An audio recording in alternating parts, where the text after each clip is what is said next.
Hi there, and welcome to a new episode of Impact Talks. Today we have a great guest, Steve Anderson, author of the Bezos Letters 14 Principles to Grow Your Business Like Amazon. I'm really excited for this talk. Amazon and how they run their business since the beginning has been really interesting to see from a scaling perspective, and you've actually observed that. So, could you introduce yourself and maybe tell the people where they might know you from? Sure. First, thanks so much for having me. I always like talking about the book and the principles that I really uncovered or discovered there. Short background: I reside in Nashville, Tennessee, in the U.S., and have been involved in the insurance industry for most of my career. In the last 25 years, helping insurance agents and brokers with understanding and implementing new technologies into their organization. And could you tell me a little bit from the before the book? How did you actually get into writing this book? I read your. We did obviously a bit of our research, and you have this great story that you tell in your biography. But could you give us a little bit more detail? How did you end up uncovering these letters? Why were you even interested? And what was leading up to that? So, part of my work in the industry, obviously, insurance is all about risk, right? Mitigation. Most of the time, it's reducing risk. And as I studied different technologies and really how fast technology continues to develop, I came up with this thought that perhaps the biggest risk businesses face is actually not taking enough risk, which is a bit counterintuitive from where I came from. And that thought led me to start looking at different companies, those that had done it well, right? Meaning identified technology, had adapted it and changed their operations. Those that hadn't.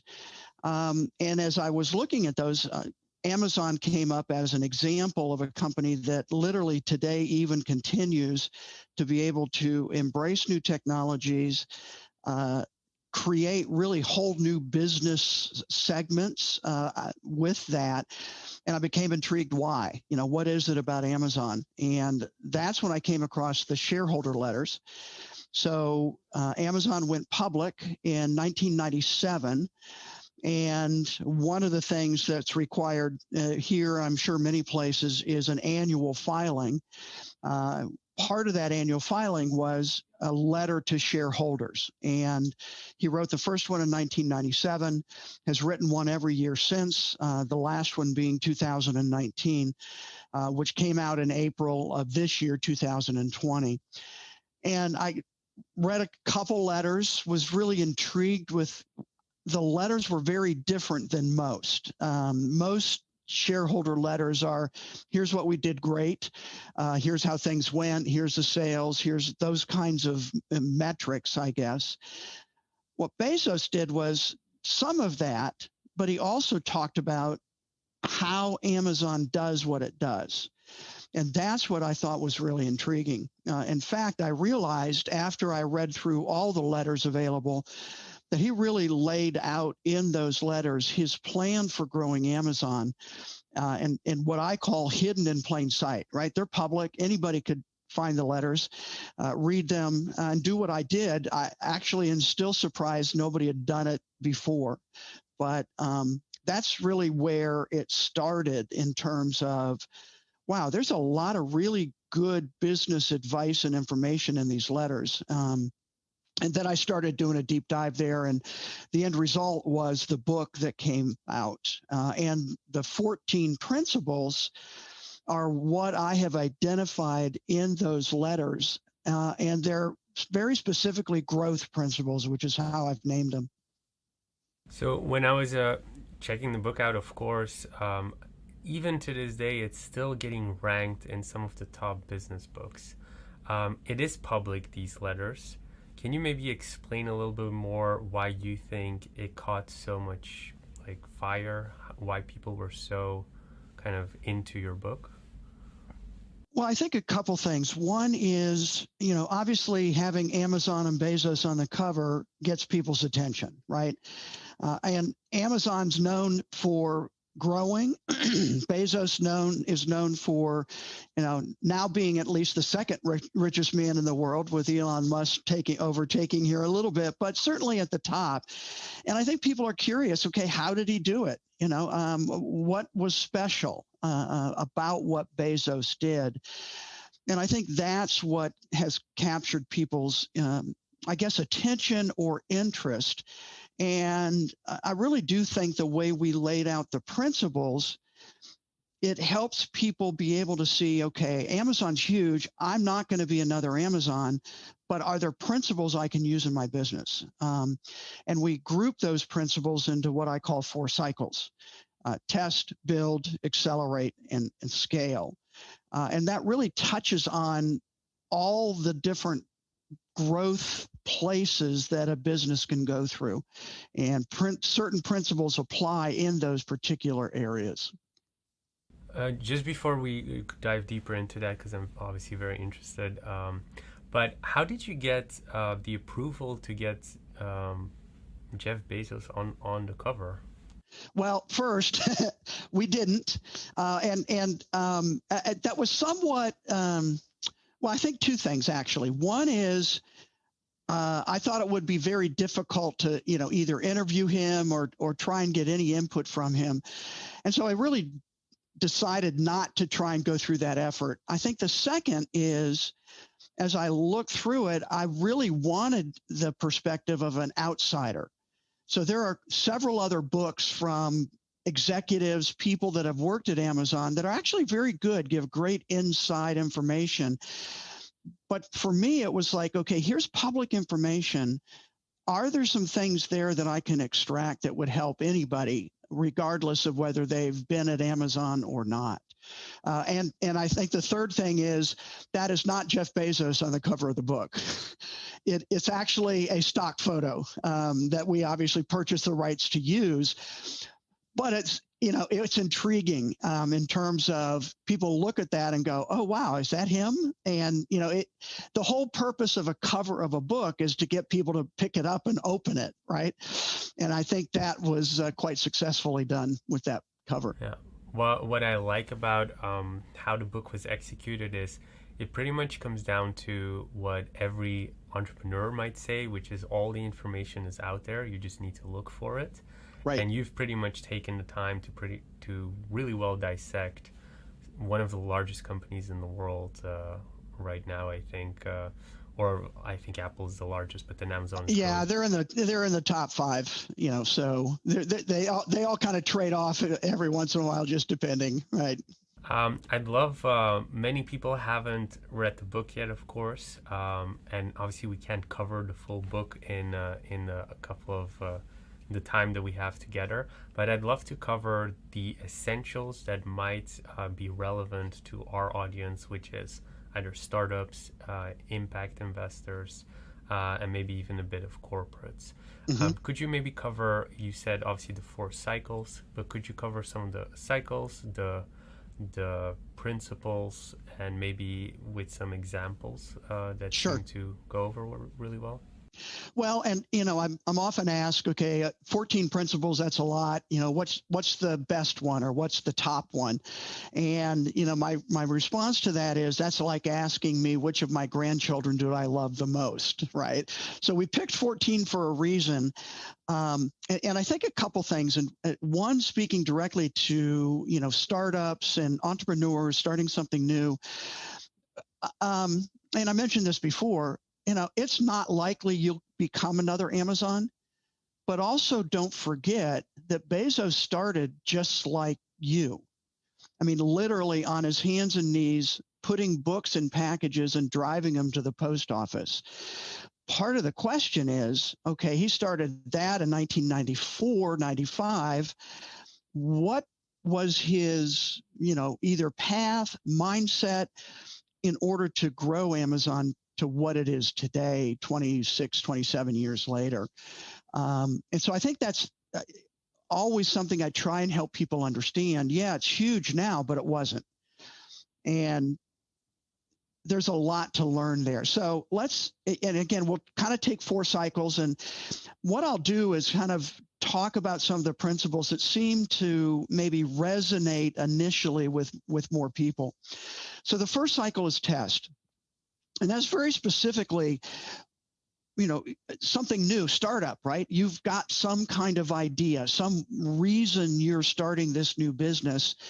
And frankly, at that point, you may not even be sure you know exactly what that idea is or how it's going to come about. So you have to test that idea. And one of the core things at Amazon is let me phrase it this way, they experiment a lot. And again, I'm trying to think how the best way to say this. Maybe you have a story to share as well. Let me get to that. Let me get this thought process out. At Amazon, experimentation leads to invention, which allows innovation, and the result is disruption. So I don't believe Amazon ever sets out to disrupt an industry, but they're accused of disrupting quite a few. But it's the result of their experimentation and invention. And I think that's a twist or a difference in how Bezos thinks than, again, most businesses. And I think that's one of the keys. So the first principle is called encourage successful failure. And at Amazon, and Bezos talks about this several times in the letters, at Amazon, they know they're going to fail. And so they fail successfully. And there are lots of examples of this. Let me give you a couple maybe well-known ones. Prime shipping. Yeah. Right? So that started in the early 2000s, and it was this crazy idea at the time. Now, today everybody thinks, oh, of course you get free shipping. But at the time, people paid for shipping, and it was a friction point for customers. They'd get through the cart, check out, and then they'd all of a sudden see this $25 charge or something, right? And it's like, oh, I don't know, I want to pay that. I can just go to the store and buy it. Bezos had this idea that we need to offer free shipping. And literally his whole leadership team thought he was crazy because they couldn't afford it. That was the thought, right? And so actually they experimented before they came up with Prime. They had Super Saver shipping, and they had a couple different iterations, and they were getting some positive feedback that people were buying more. For example, at one point, if you bought over $25, you'd get free shipping. And so then people were bundling things together to get up to $25 so they'd get free shipping. My girlfriend still does that. Yes. And Bezos basically said, you know what, if we do free shipping on everything, it's going to be better for customers. And if it's better for customers, it's going to be better for Amazon and our shareholders. And he's the one who pushed it through. Everybody else thought he was crazy. And obviously now, fast forward, X number of years, and you see the benefit of that free shipping, and literally any other company that wants to sell online almost has to offer free shipping in order to compete effectively with where Amazon is today. So that whole idea of encourage successful failure, and it really comes out of experimentation. Bezos says in the letters, we experiment, and because it's an experiment, you don't know if it's going to be successful or not. Therefore, you're going to have failures. Now, later he talks about really good failure and bad failure. Experimentation failure is good failure. That's the successful failure. You learn from it, you adapt, you change, you shut it down. They've closed down all kinds of different product services over the years because they just didn't do what they thought it was going to do. What he says is bad failure is operational failure. In fact, in an interview, he says, we know how to build a fulfillment center. We have lots of experience with it. And so if we build a fulfillment center that doesn't operate at its peak, what we know it can, that's a failure, but that's not a good failure, right? That's something went off, something's wrong, versus experimentation. failure. So that's the whole concept behind encourage successful failure. And at Amazon, every employee is expected to and encouraged to come up with new ideas, test the new idea. If it looks like it's going to work, bring it forward. And that's part of that really dynamic invention and innovation that takes place. And that's actually principle number 3, is that dynamic invention and innovation. One of the phrases that Bezos uses all the time that it really has become part of me now is at Amazon, this is Bezos talking, at Amazon, we invent on behalf of the customer. So we always start with the customer. Is it better for the customer? If so, how? And then what can we do to move forward and make it a reality? Before we move on to the next cycles, we're covering actually something that I think makes Silicon Valley so good, except Amazon's obviously from Seattle, I think. Correct. Their headquarters is in Seattle. But so do you think that's something that these companies are getting from the Silicon Valley hub? Is it some type of mindset they have in San Francisco, or is it something very American? Because I don't see many of these European or Asian companies even coming close to the Apples and the Amazons. I mean, they are pretty big, like Alibaba and stuff like that, but somehow I feel like Amazon was there first, Apple was there first. Is there something in America, in Silicon Valley, that leads up to these failures and the allowance to fail? I think there is, and I'm actually really quickly trying to look up interesting book written by Alex Kantrowitz, Kantrowitz, called Always Day One. And we'll get to that principle because that's a really important at Amazon. But he looks at Microsoft, Apple, Amazon, and Google. And his argument in that book is that the engineering mindset has this idea of experimentation, right? As an engineer, you're always testing things, whether it's programming and A/B testing for sales, whether it's a product. And so really interesting kind of concept there. So I do think there is something perhaps unique here in the US in terms of the ability or willingness to test new ideas and fail, right? And again, my background coming out of the insurance industry, that's bad, right? You know, you want to avoid risk, where certainly at Amazon, and I think a couple of these other companies, there is a understanding that that's part of the process of learning where you need to go or want to go. And at Amazon, it's always looked at in terms of the customer. If everybody at this point knows that failing is good, yet I think most companies don't seem to be taking extreme risks yet. Like, and it's, well, a lot of people say, including me, with Apple, when Steve Jobs passed away, it felt like they didn't, like, all the risks that they took were very safe. Like, an extra camera got added to their iPhone, which looks exactly the same to the previous one. It wasn't real innovation and experimentation. So I guess the question is, there's so many companies out there, and everybody knows that failing is good, yet how come only a handful do it? Well, I think part of it is, and I phrase it this way: the biggest risk a successful company faces is their success, because there's a natural tendency to protect what got them there and not, using Seth Godin's terminology, not, killing the purple cow. I mean, not the everything that's coming in terms of our revenue and success, et cetera. And I mentioned it early, I studied companies who had not done it well. Kodak was one of those. BlackBerry was one of those, right? Blockbuster was one of those where they didn't appreciate the shifts and trends coming.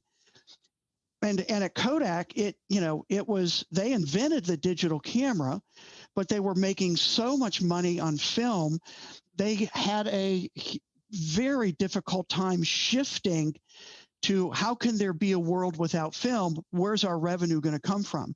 And our whole business model needs to change. That's really difficult to do.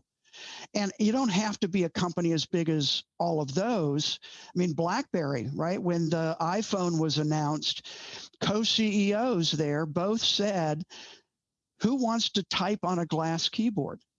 Or without a keyboard? Everybody, that had a BlackBerry loved those tactile touch keys, right?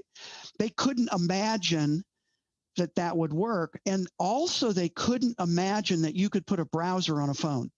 Because at the time, the telecommunication network, the cellular, couldn't handle the data traffic. And in fact, people don't remember now, but those first couple years with AT&T here in the U.S. being the exclusive provider, there were all kinds of lawsuits of not fast enough, our browsers don't work, there were real problems there. But what they didn't anticipate was that the money would be invested to improve the speed of the network. And now we don't even think about it, right? It's 5G, it's satellite, it's, whatever else that's coming to give us the speed. But that success becomes a problem. I think the other thing is it's a very unusual company that celebrates success, especially from employees. So what the mindset of companies is, yes, you need to innovate. We want you to innovate, but you better be right. Yeah, pretty much. But so... And so here's I think employees, people, aren't afraid of failure.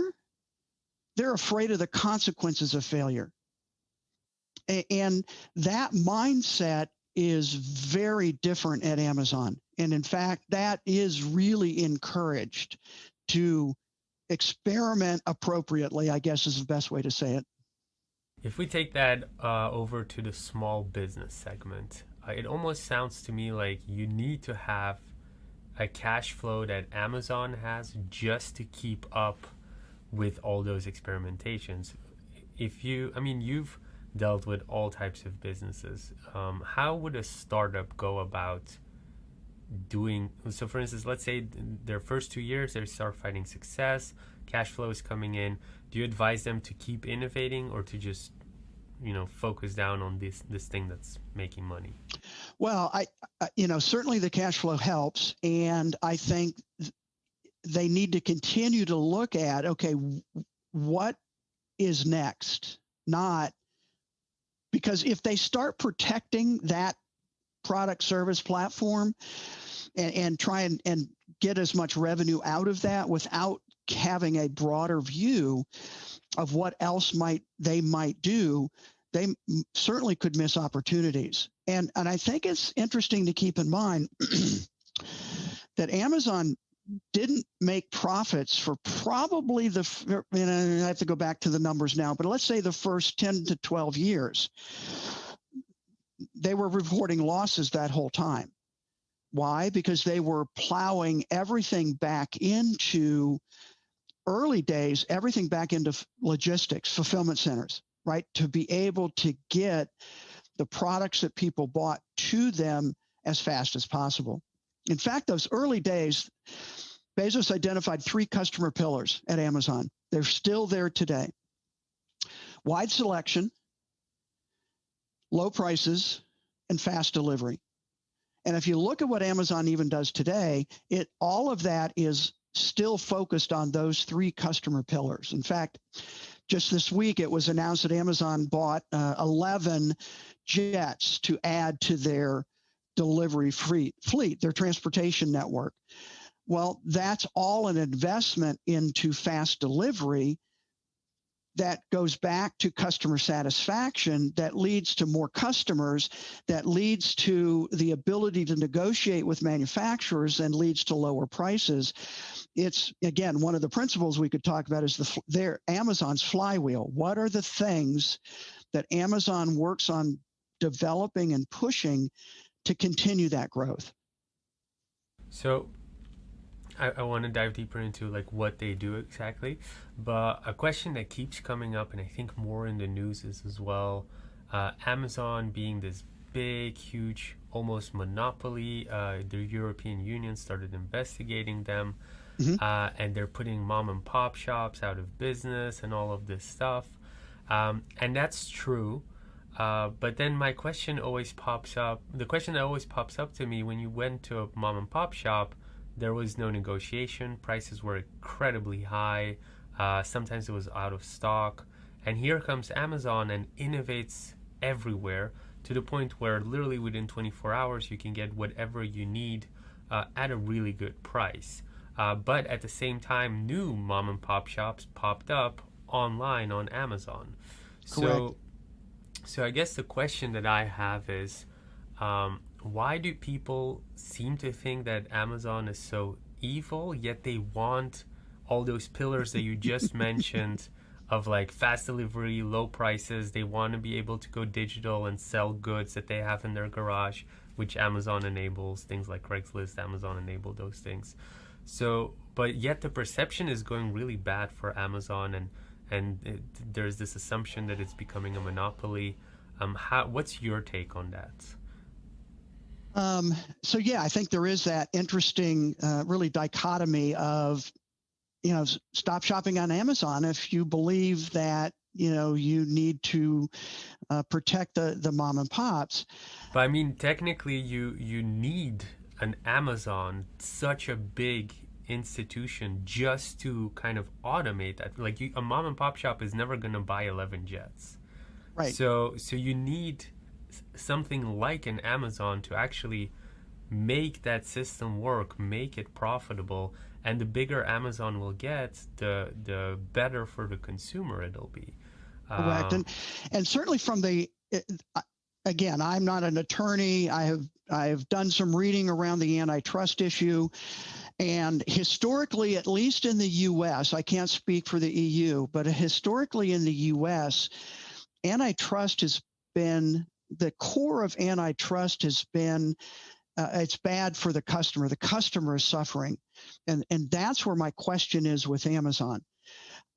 I think the second thing is really counterintuitive, and I think that would be a word I would use with Bezos a lot. And again, early 2000s, they experimented with marketplace.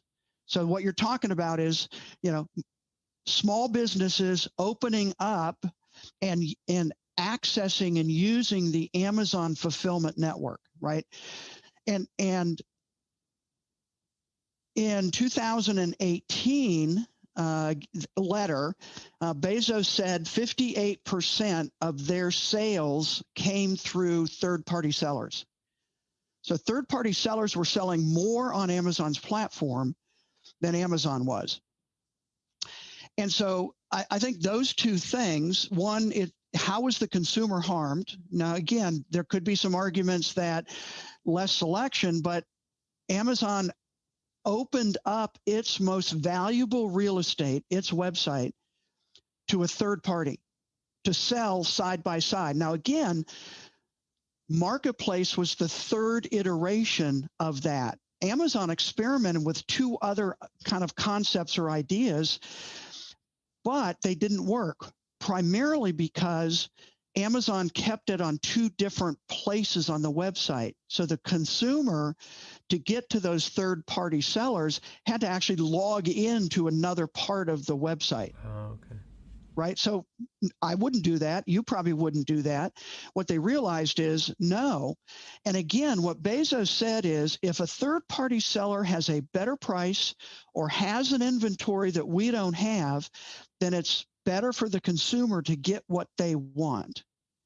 And again, if it's better for the consumer, it's better for Amazon and Amazon shareholders.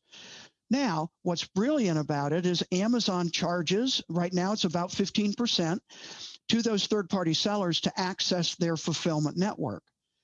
So very counterintuitive. There are not many businesses I know of that allow their competitors to sell on their website. In fact, it would be almost like Walmart giving up shelf space in their stores for a correct. mom and pop shop. From a mom and pop shop. That's exactly what it'd be. And actually, online, Walmart is now starting to experiment with third-party sellers because, again, they've seen the success that Amazon has had. But very counterintuitive, meaning it doesn't make sense to allow your competitors to sell on your own site. Do you think it's too late for Walmart now? Actually, no. It won't be easy. And Walmart's had definitely some fits and starts. Their acquisition of Jet to try and kind of supercharge their e-commerce. But also they've changed a lot, especially this year. Walmart, Target, some of those really, again, U.S. brick and mortar stores, right, have realized that the pandemic has accelerated a trend, right, that, yeah, brick and mortar, sometimes I do want to go look at and touch it and, but maybe I just want to drive by and, pick it up. And so those locations become a benefit. And the other question is, why is Amazon opening retail locations, right? Because, I think if I'm really honest in hearing this, the best one that has figured this out better than Amazon and Walmart is IKEA. They have that the brick and mortar part, but their website is like Amazon quality good. Yep. What do you think about that? I do. And I, over the years have bought all kinds of IKEA stuff, right? Inexpensive, great for startup. We our first house, we did our kitchen in IKEA cabinets. I don't want to do that again, but, absolutely. And what's interesting is even their shift, this year, they are not publishing a catalog, a physical catalog. They're moving to online. Again, paying attention to those external trends and then adapting to how consumers are changing. So that's a really good example. I like that. Cool. I want to play devil's advocate as well because at the same time you've mentioned, there are some points pro Amazon, like I've mentioned. A lot of these mom and pop shops, technically, if they can innovate, go digital, go in the marketplace, and sell on Amazon's website. But at the same time, Amazon has access to all the data. So they know within a certain keyword, let's say the keyword of water, like bottled water. And they might see that certain bottled water performs much better.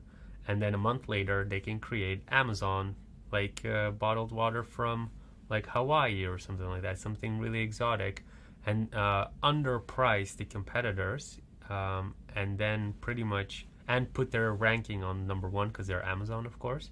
Right.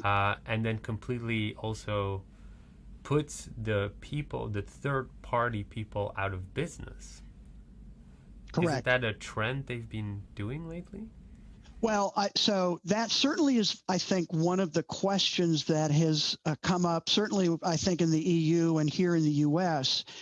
And I actually listened to the congressional testimony from Bezos, Apple, Tim Cook, Zuckerberg from Facebook, et cetera. And, part is, so what Bezos said is, we have a policy not to use third-party sales data to inform our products.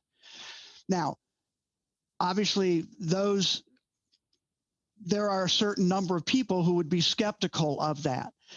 In terms of, they have it, so of course they're going to use it. And, I think if that's the case, that may be a valid, what's the right word? A reason to regulate or do something to not allow that to happen at Amazon. So pretty intense, because then technically the European Union is right, because then it will become a monopoly at one point. unless you're doing something really unique, like a painter putting up his unique paintings up. Right. Uh, but so, isn't that a bit scary? You've been following Amazon for so long. It went from this really interesting, unique type of thing that pretty much innovated how marketplaces online are being done to potentially having like full access and control over almost every consumer product out there. Hmm. How's that evolution for you? Isn't that scary almost? I think, part of it is I would actually have to go back to another principle that we haven't talked about yet, which is in the build cycle, which is called obsess over customers. And that's Bezos' terms. We obsess over customers. And to me, that's always been really interesting. And I'll swing back around to your question in just a second, but I want to lay a little groundwork. And the word obsess, I think, is very unique. So businesses, we take care of customers, we focus on customers, there's all kinds of ways to have businesses talk about how they interact with their customers. Bezos, very early in the 1997 letter, said, our focus will be obsessing over customers. And so obsess can have some negative connotations to it, right? It's like over the top. And I actually have asked this question now for a little while in terms of, is that one of the downsides of that total unrelenting focus on the customer, which is, back to your example, if the customers want water, remember the customer pillar, low prices? Yeah. If we can do that at a lower price, that's better for the customer. And I would say one of the objections to marketplace is Amazon can unilaterally cut off a third-party seller on marketplace. And it almost always happens around this idea of not obsessing over the customer like Amazon thinks they should. They get a bad review, they don't respond, they don't do returns, they don't, right? And to me, one of the ways to be successful there is to really understand what that means at Amazon. But back to your question, all of that is, I think, at Amazon. So I'm predisposed to think that just because something's big doesn't mean it's bad. So that's a presupposition on my part, which a lot of people don't agree with. On the other, on that same idea is, as Amazon gets bigger, how are they controlling what happens? They have over almost 1.2 million employees now. They hired 400,000 people in 2020. Wow, I had no idea. That's crazy. How do you control what those employees do, especially when there's so much pressure on growth, pricing, right? All of those kinds of things. So I think one thing that Amazon's done is, adapted and put in place maybe different controls that they don't have now in order to even firewall or protect some of that third-party data. And I think that's where the scrutiny can be positive, meaning asking those questions about third parties. How is Amazon using that information? And the other side to me goes, okay, so grocery stores have private labels, right? Costco here has private labels. How is this different? And they have all the sales data. So how is it just the scale is different?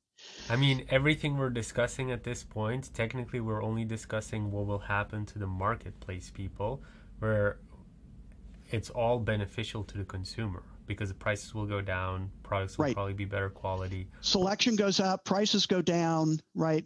So everything we're discussing is just like from a perspective of how will the small businesses perform.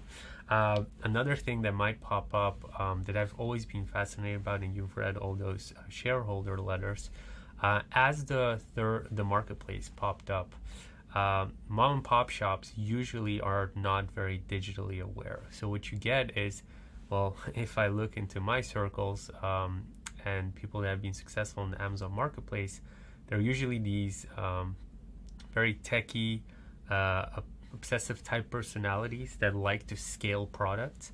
So they just launch 100 types of products that they might buy in China or something like that, and they launch it on Amazon and somehow create this huge store that a mom and pop just wouldn't be able to compete. It's like you would need this very high degree almost to be able to cope with the whole e-commerce that people set up on Amazon.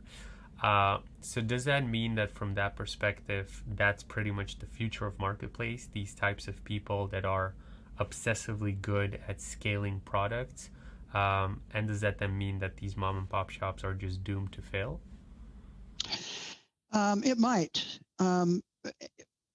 Again, I can see two sides to that. One is the mom and pop shop has now access to platforms, technology that they couldn't do on their own, or would be extremely expensive for them to do on their own. So it does give them a presence. I think probably what it also does is that if it's the mom and pop that's selling a commodity versus something unique or different in the marketplace, then I think history has shown that becomes a problem for long-term viability. So I don't, again, is it Amazon creating it, or is it the fact that we as consumers now have access to so many more options than we might have had 50 years ago, where we went to the local store, and as you said, if they had it or didn't have it, we didn't have any other options, but consumers now have many options. And so that puts it back on the small business owner to really figure out what's unique about what they have and what they offer, not just what everybody else is doing. And that makes it harder. I mean, I'm not saying it's easy. A couple of years ago, I remember I was talking to a mentor of mine, and one of the things I learned when we were observing like how Amazon was doing their business is they would enter a market, underprice their competitors almost until they went bankrupt, a little bit like Uber does, and then slowly raise their prices. And you can kind of see it now with Prime Video. They are way below Disney Plus and Netflix price wise, but they are slowly starting to bring it up. Right. Is that something that was described in the shareholder letters? Is that a strategy that they use? What do you think? I think when they decide to go into a service, and again, it starts with what are customers having trouble with. So I think about AWS, right? Amazon Web Services. That was created for Amazon's own internal use. What they realized was all these different departments were doing the same thing. Everybody needed a database. Everybody needed a website. Everybody needed, right? They all had common needs. So instead of different groups in different sections of Amazon developing, they split it all off into one area that developed it all and made it open. And then they realized, hey, this works for us. There might be other startups, right, that want access to computing capability and only pay for what they need or what they use. That's how AWS started. So again, it was a customer problem. In this case, Amazon's own problem internally. And then the counterintuitive is, hey, if it works for us, it must work for others. We'll open it up. Another example of that is Amazon Go stores technology. What's that? Okay, I was gonna ask. So Amazon Go is a retail location that's a convenience store, right? Chips and drinks and pre-made sandwiches, etc. Started out with about 1,000 to 1,500 square feet, so small. And Amazon created the technology that's called just walk out shopping. And Oh what yeah, I that saw the means, commercial for that. yeah, what that means is, and I've been into a couple of those stores, is you, with your phone, QR code, scan a gate opens, Amazon identifies you, and as you move around the store and put things in your basket, it keeps track of what you took off the shelf. And when you're ready to leave, you literally just walk out. And then the technology, cameras and sensors and all kinds of stuff, actually amazing technology, calculates the price, and you get a few minutes later get an email with your receipt. So there is no checkout. Now, why I say that, Amazon is licensing that technology to other retail stores that want to utilize that same kind of what's the right word? Benefit to consumers. In fact, here in the U.S. at the Newark, New Jersey airport, a convenience store has just opened using that technology. So no checkout. You walk in, get what you want, and walk out, and you're charged for it. But my point is, they invent new stuff, right? And then make it available. Again, they license it, right? So they're making money on it to other establishments that want to access that technology. What's the benefit for Amazon to open everything up? I guess it's kind of the Android versus Apple or Microsoft versus Apple story of like, should we open it up or should we close it down? Well, I think what they learned in Marketplace is that there's some good revenue to be made by licensing their technology. Like, really, at Marketplace, you're licensing their fulfillment network, right? Storage, shipping, transportation, right? All of that. That's what you pay for as a Marketplace user. Is Amazon going to open, thousands of convenience stores with Amazon Go technology? I doubt it. Maybe. I think they're going to open more. But why not also make money from the technology by licensing it to others? And I think their experience has shown them to not be afraid of licensing to other, quote, competitors the technology that they develop. They're really good at developing new technology and new ways to use technology. That's actually something that pops up constantly with startups. Most, I would say, even are afraid of licensing their technology when they finally hit something that's really interesting. Mm-hmm. What would be reasons for or against licensing something like that? Clearly, Amazon chose to license things. Is there no fear that it's going to be copied? Like, what are reasons to license, I guess? So I think for Amazon, again, it's a revenue source. It's, again, back to Marketplace, it's allowing them to fulfill their goal of customer obsession by adding more options. And it allows them to monetize the technology in a whole different way. And I think a concept that we haven't talked about yet with Bezos is that they are not competitor focused. And he says there are some great companies that focus on competitors. Competitor does this, we have to respond. I would say Walmart is a competitor-focused company, meaning they're trying to compete with Amazon. Amazon's trying to do better for their customers. So they're customer-focused, not competitor-focused. I think that mindset is different than a lot of companies. So if I'm competitor-focused, then I'm afraid to license my technology because that's my, quote, secret sauce that's going to allow me to scale and generate revenue and all of those kinds of things. I think that's a limiting idea in terms of what could they also generate in terms of licensing fees, et cetera, from that technology that they have developed that may be, and again, it may be easy for other competitors to duplicate what they've done, But even in that case, Amazon, like, let me give you another example. The Kindle, right? E-reader.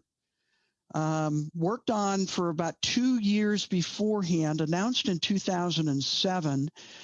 And as Bezos talks about it in the 2007 shareholder letter, he said, we had the audacious goal of reinventing the book, something that's been around for 500 years. And we knew we had to do something that was meaningfully differentiated.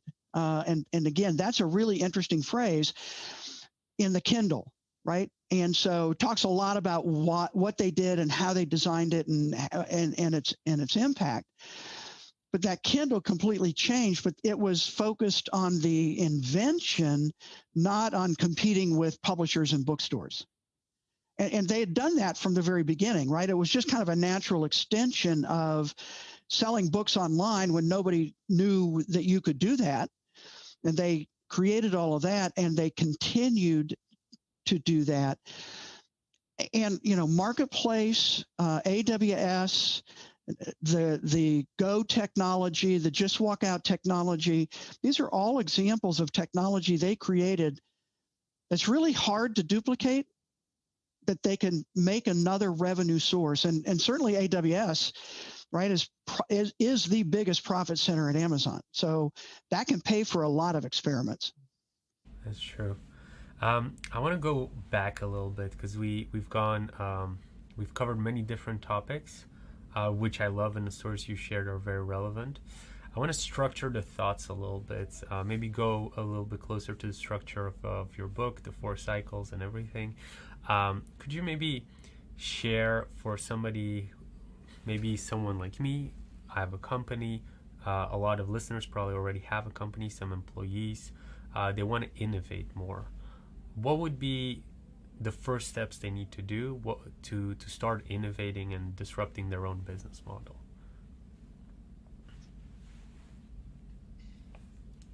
Following the Amazon model, of course. Well, and so a couple of things come to mind. One, let's bring up another principle in the build cycle called understand your flywheel. I think that's so. I said earlier, right, which is the most important. I think if I had to choose one, it would probably be this principle. It's principle number 6, and not a lot of people talk about it, partly because it's hard to understand and very hard to implement. But here's the genesis of this idea, and it came from Jim Collins and his book, Good to Great, published actually in October of 2001. Chapter 8 is titled The Flywheel and the Doom Loop. And Jim Collins actually, just before the book was published and released, was invited to Amazon for a day-long meeting with their senior leadership team. So these were the top executives at Amazon at the time. And they spent a whole day talking about the flywheel.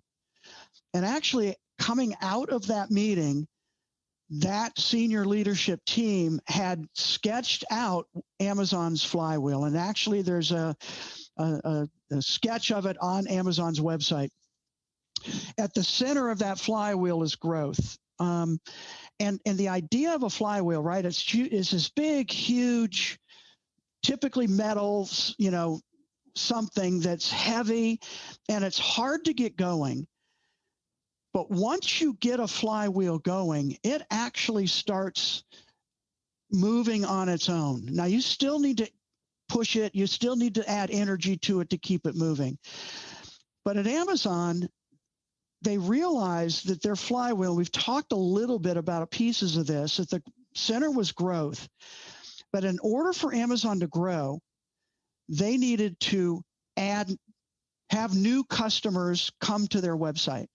Right, so that's part of customer obsession. So their website had to be absolutely the best, the easiest to use. In fact, when I ask people, why do you shop on Amazon?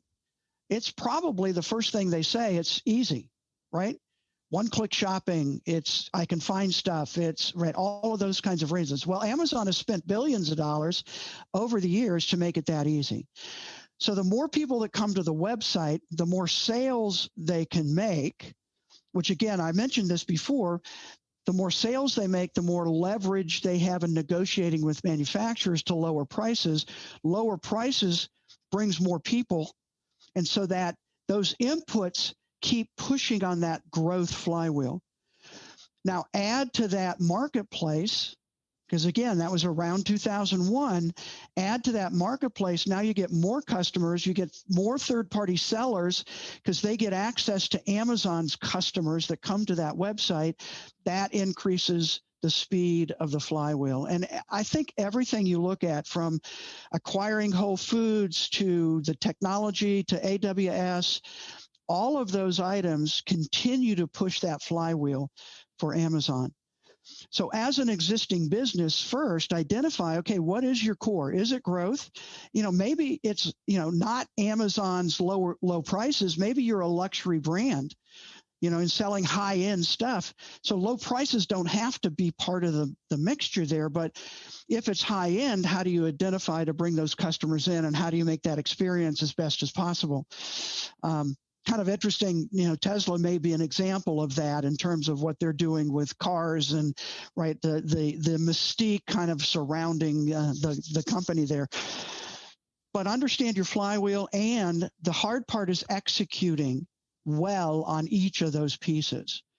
So in a flywheel, if one of those things doesn't work well, the whole flywheel suffers, right? So execution becomes extremely important. And I think we can say Amazon executes pretty well. They still fail. They still shut down things, but they keep executing well on those things that they put the emphasis on. Meaning, again, new products, new services, right? All kinds of stuff there. So that flywheel concept would be for just normal businesses for wanting to innovate, understand your flywheel well, and then find ways to improve every aspect of that flywheel. Is that what you're saying? Yes. And a good part of that is, and I go back, you said, innovation. For me, it starts with experimentation, which leads to invention, which allows innovation. So to think starting with innovation, I would start with experimentation. What else can we do? What's our successful product, but what else could be a spinoff of that would serve our customers well, that they would want to purchase from us? To understand the flywheel concept a little bit better and how you perceive it, could you maybe use something like a Tesla as an example? Well, certainly, yeah. And let me emphasize, it's that same concept could work very well in nonprofits, in other situations. So it's not just business. So two resources, if you're interested in delving deeper into this. One is it may be likely that you have a copy of the book Good to Great somewhere on your old library. Go to chapter 8 and read that chapter again. That will give Colin's initial, thought process of how great companies focus on the flywheel. 2 is in 2019, he published a monograph updating that chapter and has some very good specific examples in there of how different organizations have applied the flywheel concept.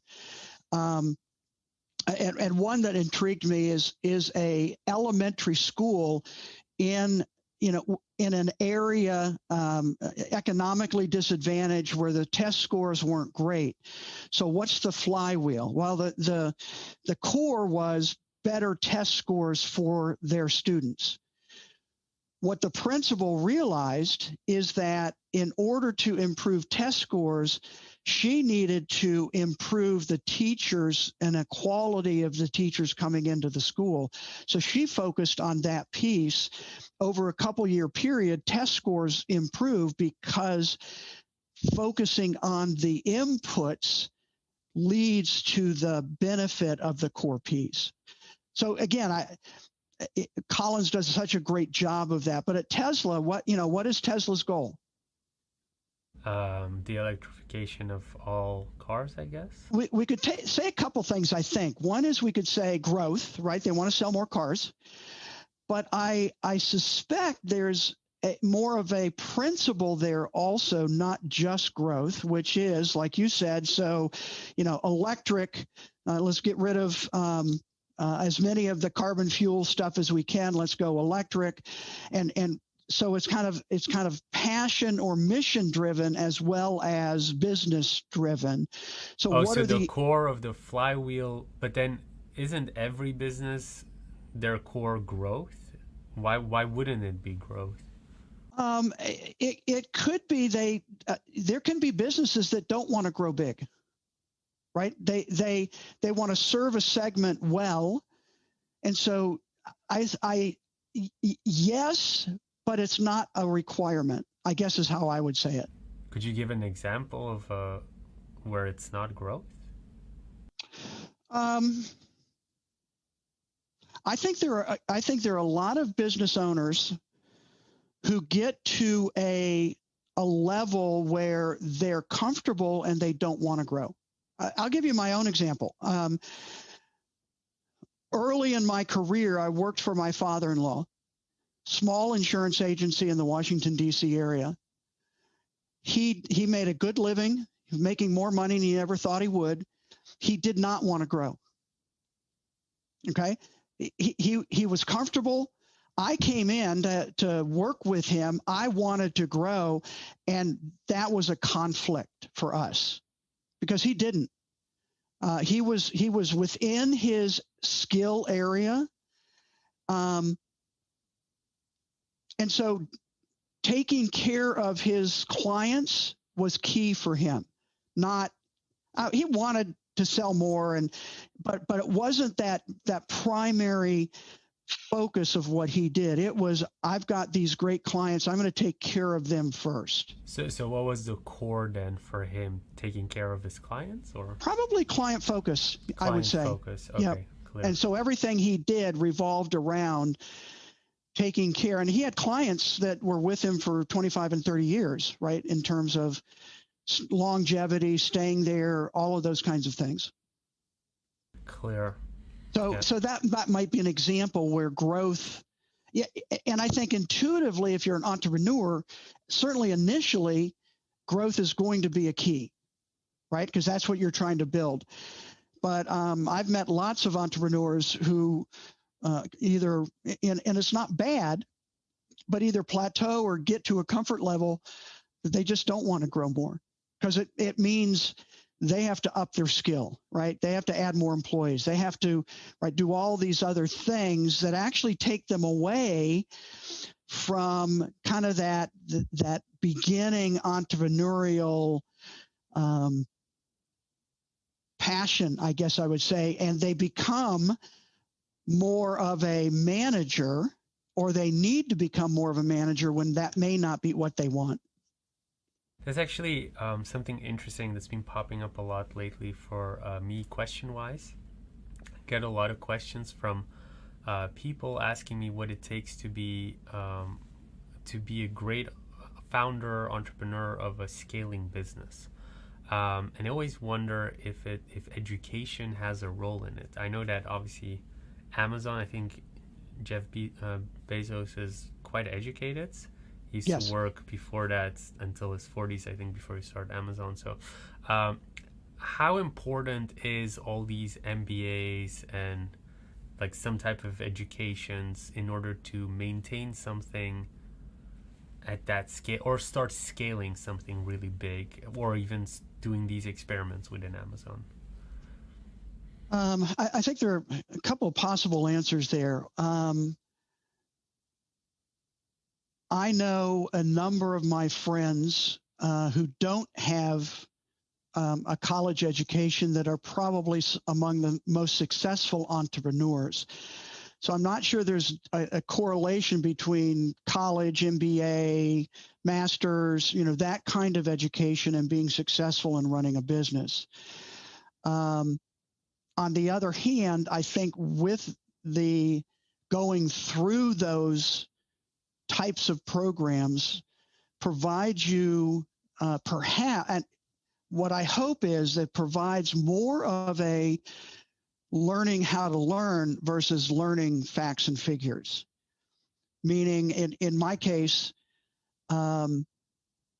well, and in fact, I just read an article that phrased it this way: I hope I'm never too old to not be a beginner. Meaning, well, and for me right now, actually, a kind of a whole nother thing I'm doing. I'm starting a new business, and I technically could be retiring now, but I have a passion for helping, and so. But it's a whole new role. It's going to be a bigger organization than I'm used to.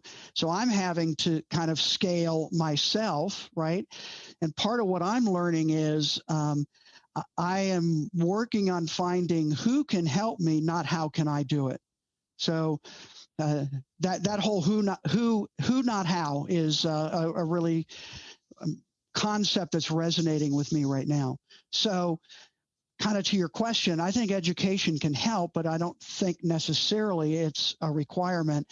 And I fear one of the trends that got accelerated in 2020 because of the pandemic is I think, needed change in the educational system. Turning out thinkers, people willing to experiment, not just facts and figures in our whole education system. So, school's been online. Do we really need to go someplace for 4 years or 3 years or right? Don't you think I don't know. I still debate that because I love some of my college experiences, but it's also one of the biggest issues here in the U.S. is just the cost of that education. Yeah. But don't you think, obviously the U.S. is a bit different because it's ridiculously expensive for a common education. But don't you think the networking, or at least if you're in a top school, if you have some type of network that you build, friends that eventually go on, don't you think that is valuable in itself? I do.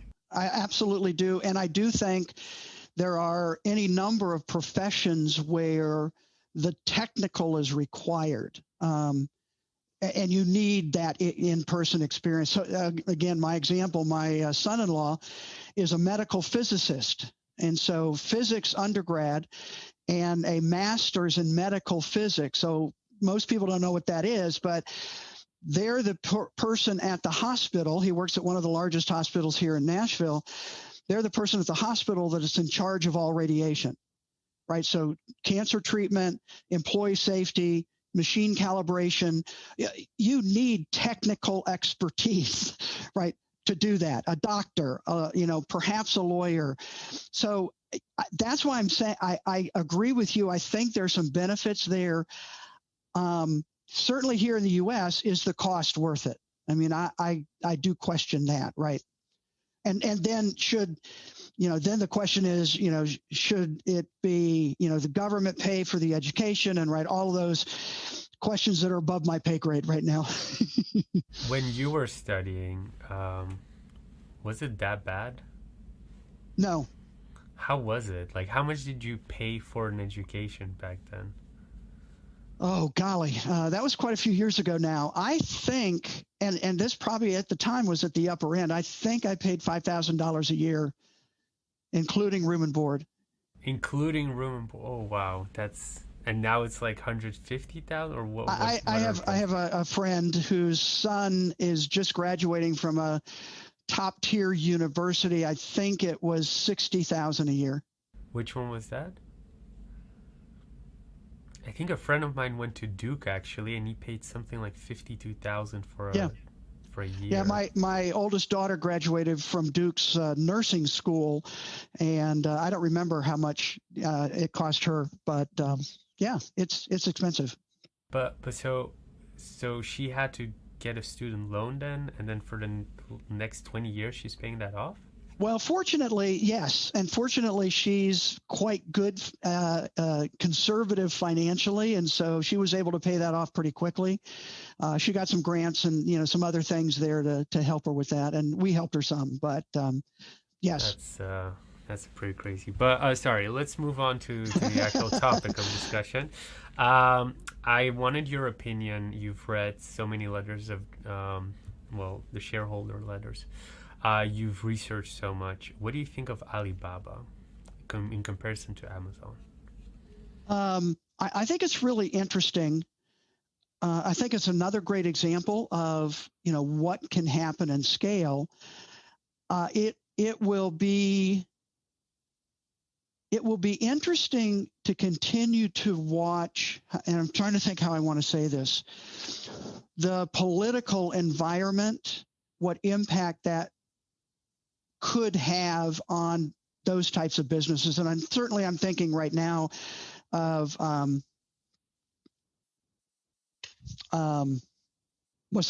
Jack Ma, I think, right? And Alipay and right, kind of all of that. If it gets too big, that seems to be the impression. I don't know if that's true or not. And I think, again, very similarly in terms of access to a large marketplace of products and services that you can, find through the platform, and how it matches, it plays matchmaker between somebody who's looking either for developing a product or a particular kind of product, and resources available in China and elsewhere to be able to serve that. Do you think Alibaba will become bigger than Amazon? I think I read at one point Black Friday they made more money than Amazon, yet in value it absolutely they're much could. smaller. Yeah, and I think for again, here's the political part of the business side is restrictions or limitations with Amazon being able to I won't even say compete effectively, but have a presence, in China, and certainly they're trying in India too, right? Kind of those two big areas of population growth and not a lot of penetration for e-commerce. I would say Amazon's being a lot more successful in India, even with some, again, political pushback, et cetera, as they continue to figure out how they can access that market. I think both China and India are, kind of examples of difficulty that Amazon is having expanding into those areas.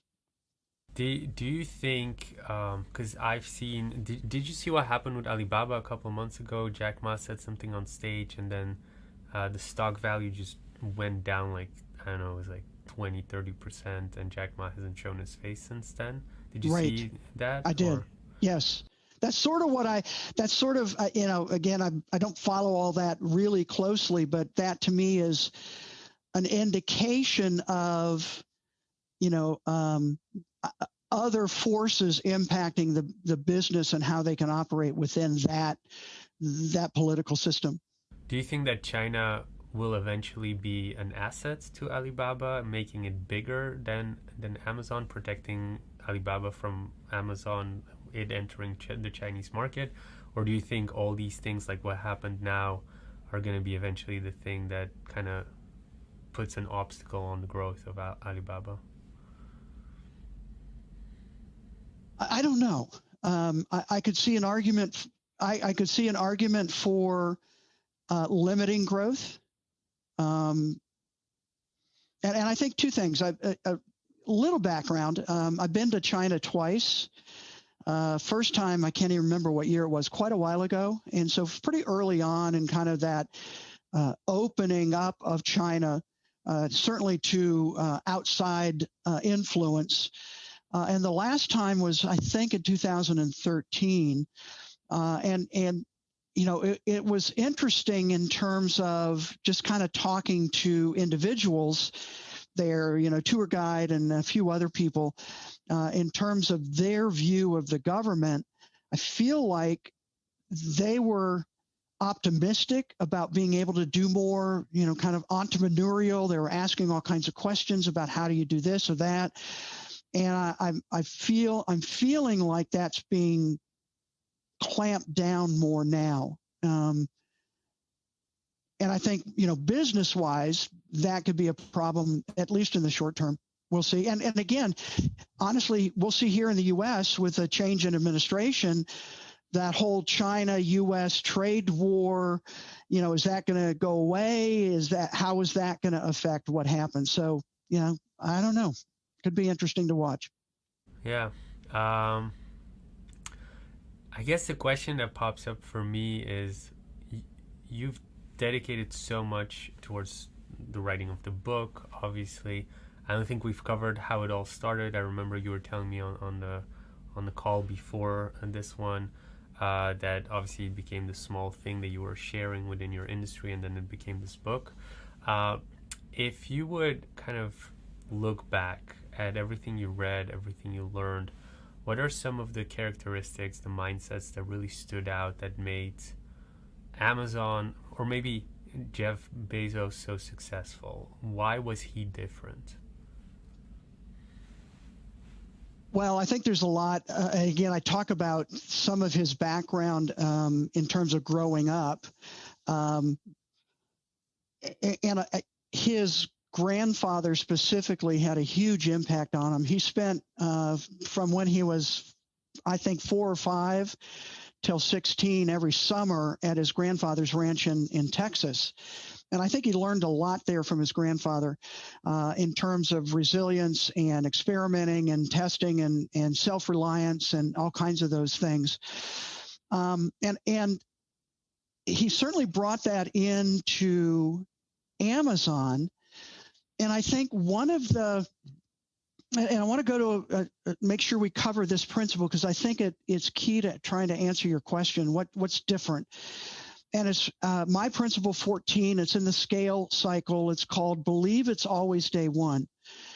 And in that very first 1997 letter, he made this statement that it's day one for the internet and for Amazon if we execute well.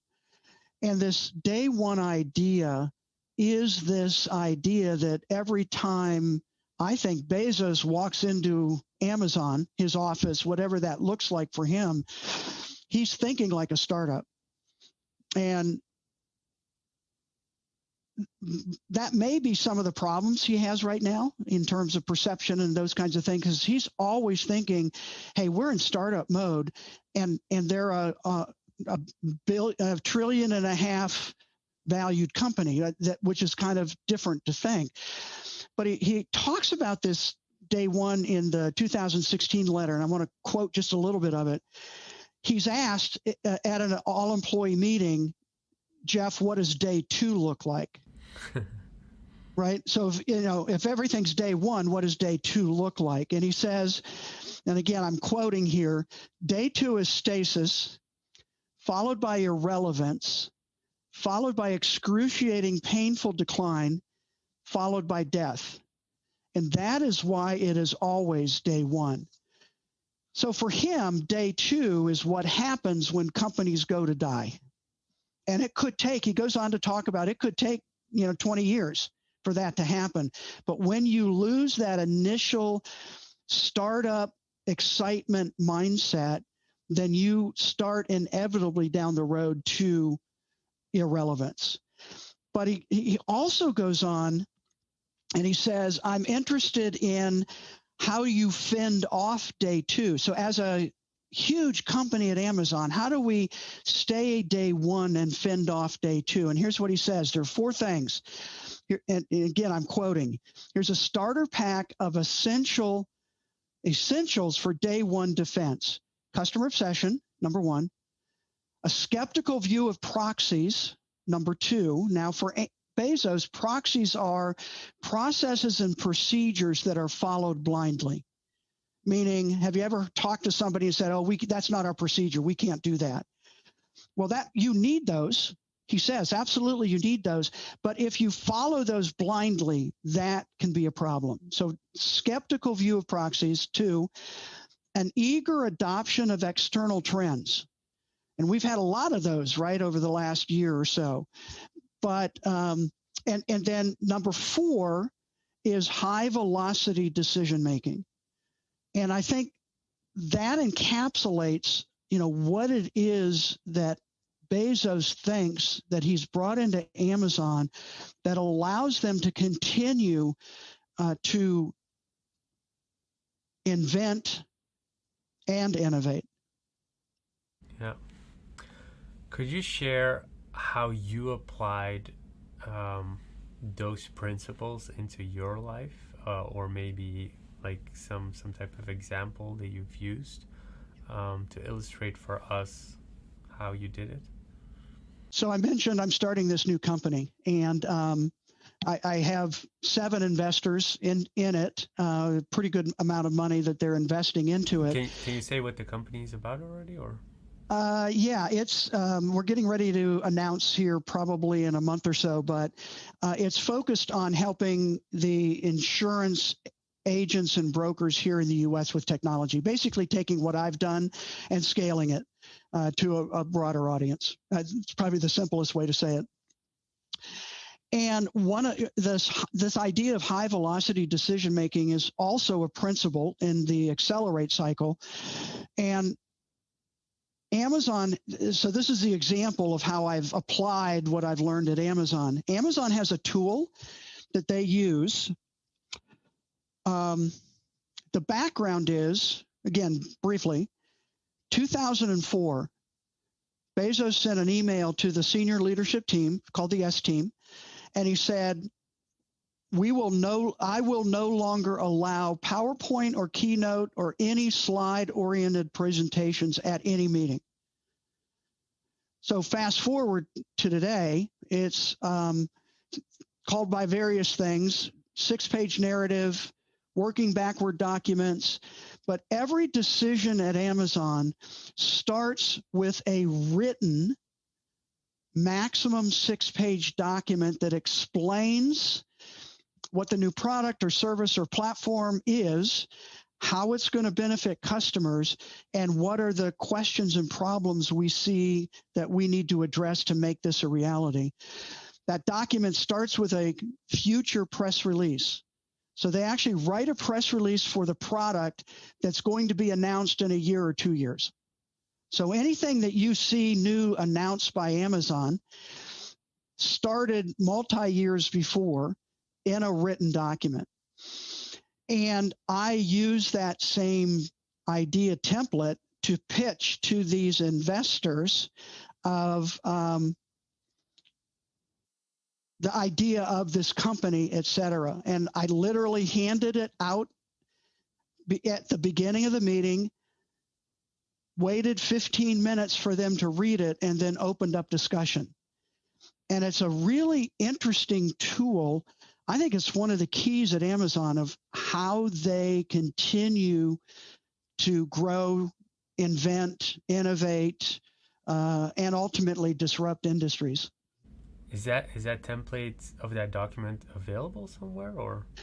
Actually, yes. I just I just completed a course actually going through in detail how to use it, how to create it, what are the steps, et cetera, because I think it's such an important idea that obviously been successful at Amazon that I think any business can apply.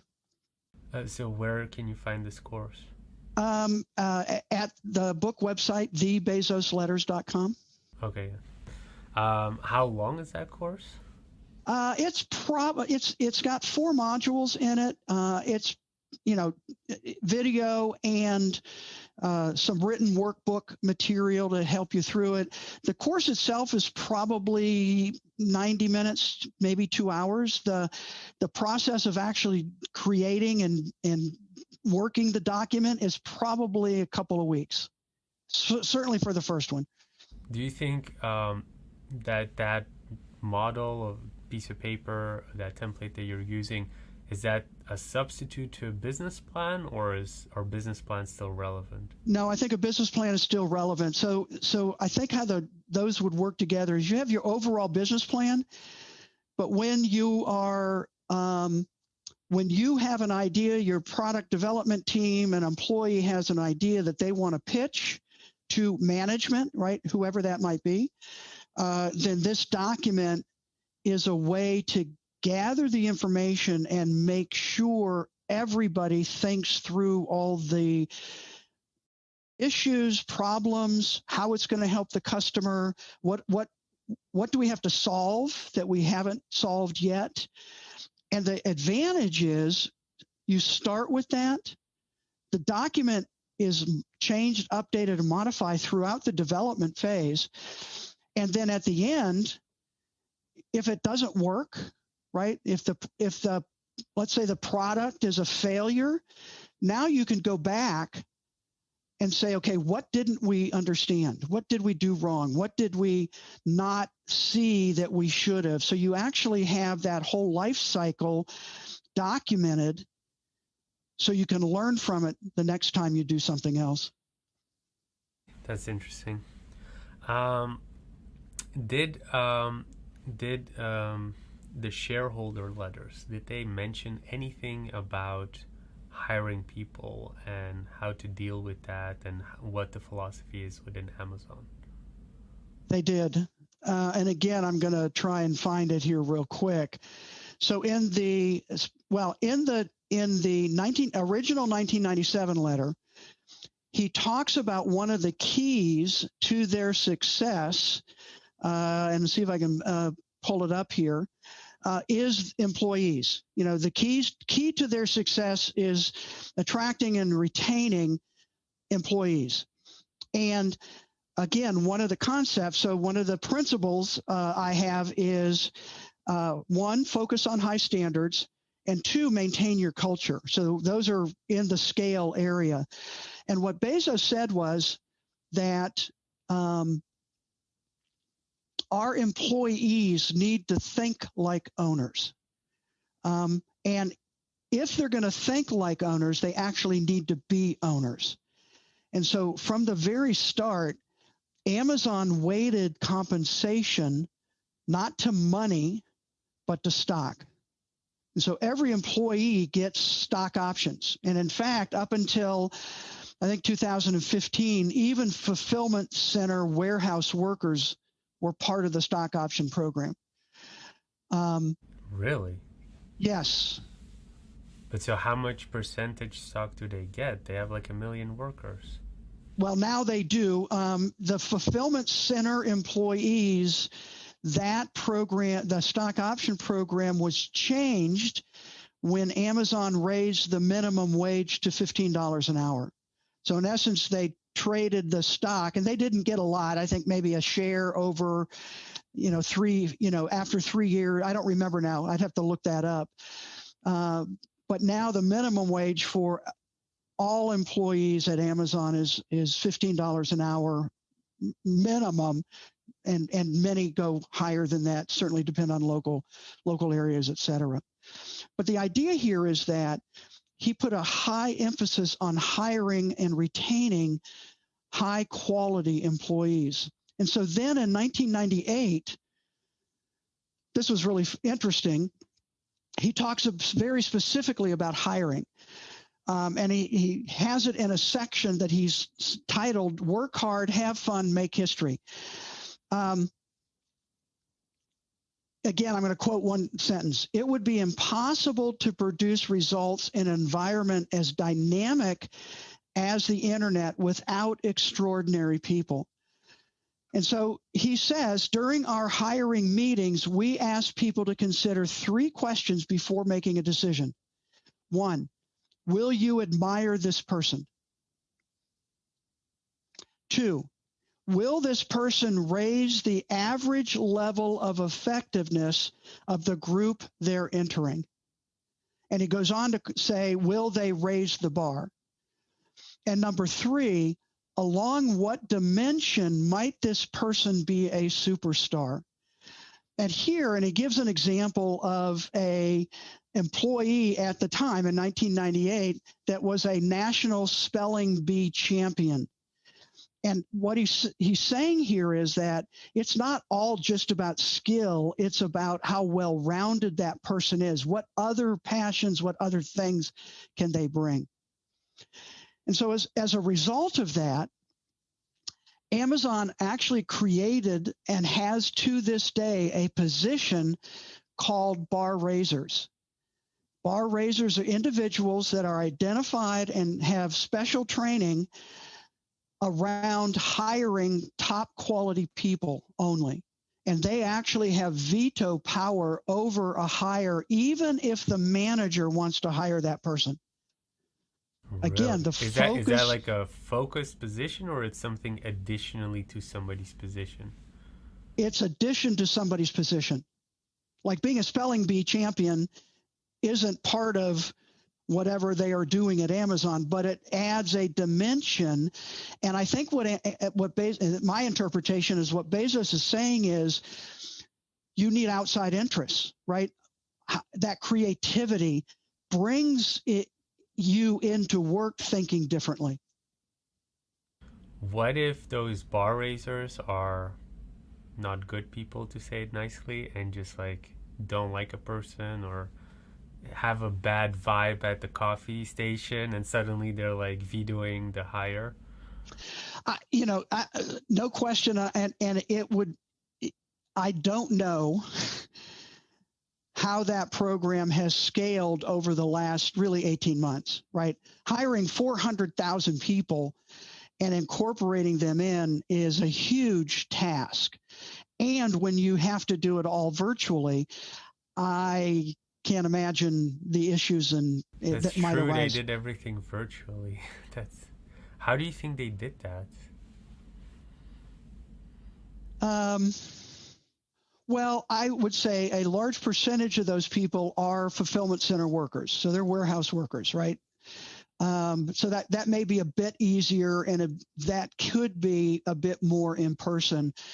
For more technical skills, they have a hiring process and an onboarding process down that I assume they feel helps them identify those best candidates.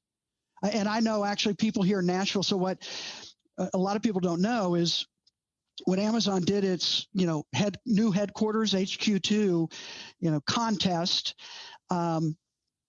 Nashville was on the list. It wasn't picked for a headquarters, but it was picked for a new 5,000 employee center of excellence here in downtown Nashville. They're actually building a building and are hiring people both locally and bringing people in. And I've talked to several that have gotten jobs at Amazon and said that, Amazon is known for a tough interview process. What's a tough interview process look like? Is it multiple stages? Is it Yes. multiple weeks? Is it multiple? Yes. Multiple people, multiple stages.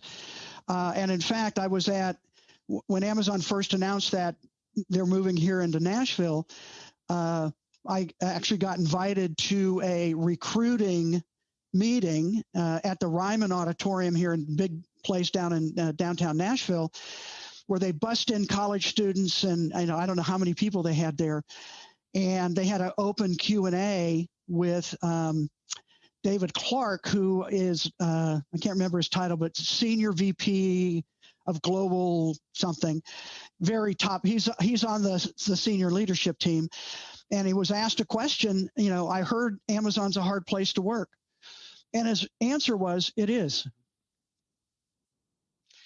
But he paused, and then he said, "And we are building something great." And so, yes, it is a hard place to work, and not everybody is a good fit for working at Amazon. Do you think that kind of brings us also to a bit of the lower level workers then? Mm-hmm. A lot of them have been automated out with all these robots in the warehouses and stuff like that. Do you think at one point the whole warehouse will be completely automated and you might need like 5 workers there? So I've had the opportunity to actually tour 2 different fulfillment centers. Neither one of them were the I forgot what they call it, version 8, which is the robots that's bringing products to them. So I did not see that. I think it will be a while, if at all, where people will not be part of the process. I think it's hard to work in a fulfillment center.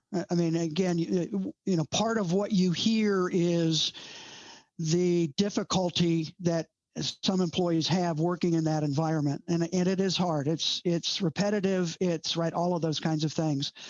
And Amazon is going to automate as much of that as possible, and so that's really key. So there's no question that moving that direction. At the same time, they are investing millions of dollars to retraining those fulfillment center workers into other higher technical skill jobs, programming, all kinds of stuff. So they're actually investing money for those employees that want to learn a new skill. They are able to at no cost. So pretty much getting a job at Amazon, no matter how low skilled you are, is almost an investment and education then in yourself, because they will be educating you further. And as they automate those jobs out, I mean, it sounds like I'm so pro Amazon. I love shopping there, but I had no idea. I thought like the robots would come and then everybody's fired. But what you're telling me now is they're teaching them specific skills that you might learn in college to then eventually give them a better, more technical job. Correct. And they have several programs they've had over the last few years to do that. Certainly that's self-interest on Amazon's part, because they can't find enough programmers right now. I mean, they have thousands of job openings, so it's self-interest, but it's also for those people that are interested and willing to learn, gives them an opportunity, to get the skills necessary to have a higher paid, better job. So we're actually like about to wrap up because we're coming on time, but I still want to ask this, circling back to a question I already asked regarding Alibaba, a bit of a future prediction because you've been looking at Amazon for so long. Do you think Alibaba, which is a little bit behind of Amazon, will eventually be valued at a similar rate to Amazon? So on the stock market right now, I think one stock of Amazon is like $3,000.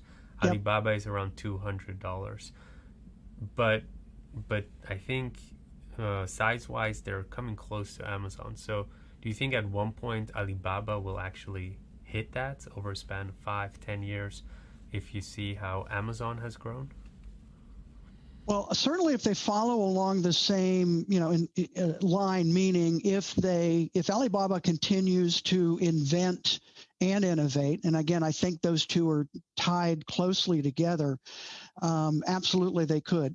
Do you think they are inventing and innovating enough?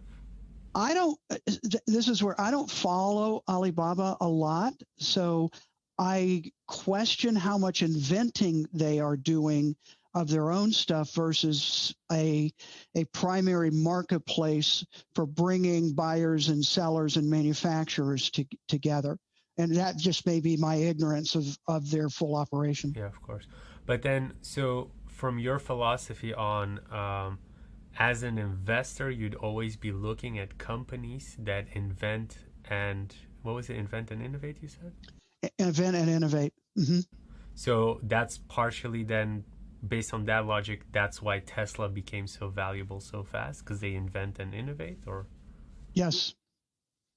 And they, continue. I mean, again, big issue with electric vehicles is batteries, right? And range anxiety. And again, they are investing in research around batteries and how can we improve that. And they continue.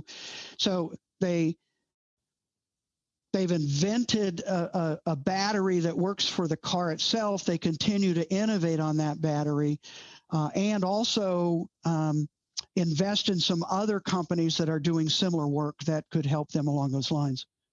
Are there any other companies that you're looking at that you think those companies are really inventing and innovating? They're great to look out for?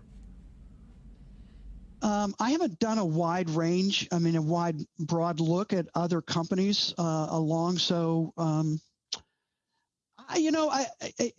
this is sort of this idea of when I mentioned earlier Walmart and Target. they are having to change their business plan significantly, and so far seems to be doing well. So I would say, I don't know that I would say they're inventing, but they certainly are innovating or adding to a core strength, which is their retail presence, by adding, and really doing what Amazon can't do, which I think could be a good way to think about competitors. Amazon doesn't have a huge retail presence. The Walmart and Target do. So how can they maximize that asset or advantage that they have? I just thought of another one too, thinking about who's inventing or experimenting, I guess, and trying things. There's a department store here in the U.S. Whose name just escaped me. Is it something famous like Best Buy or no? Sears? It's it'll come to me in a minute, but they were having a problem getting people to come into their retail locations. And so what they did, this happened about 18 months ago, is they made an agreement with Amazon, right? Quote, their competitor, to actually, I could, as a purchaser of Amazon, if I needed to return a package, and I've actually done this, I've taken the package to their store. They have strategically placed in the back of the store a kiosk, where I give them the package, they scan it, and then they package it, and they return it to Amazon. And they hand me a coupon for 25% off anything I buy at the store that day. That's good marketing. Isn't that? I mean, to me, and I've been following it, and I don't know why I can't think of the name right now, but I've been following it for a while, and initially store traffic went up 23%. So actually the learning lesson from that is, if you're struggling, maybe start collaborating with your competitors. Yep.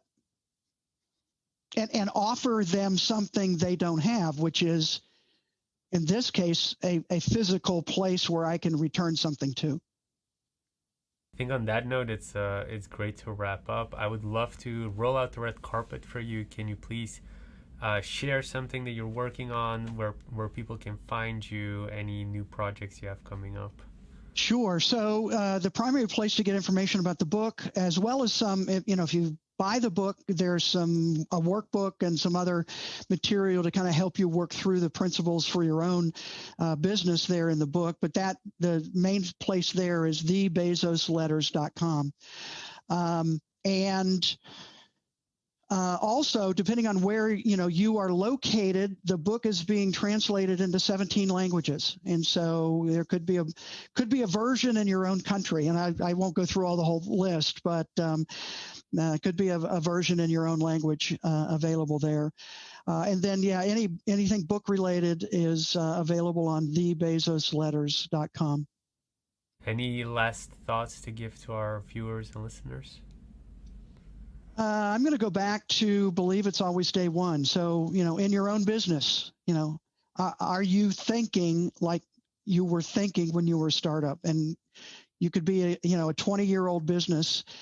Maybe it's time to bring some of that excitement back and think about how you would do things today if you were just starting up. I love that. That's a great closing. Thank you so much for coming on the podcast. I'm really excited to maybe invite you back in the future as well, and excited with your new company that you're starting. And thank you. Yeah, hope to see you soon. Thank you so much for coming on. Thanks for having me. Appreciate it. It was a great conversation. If you like this episode, you can check out our most recent one here. And if you haven't already, make sure you click here to subscribe and see the next one.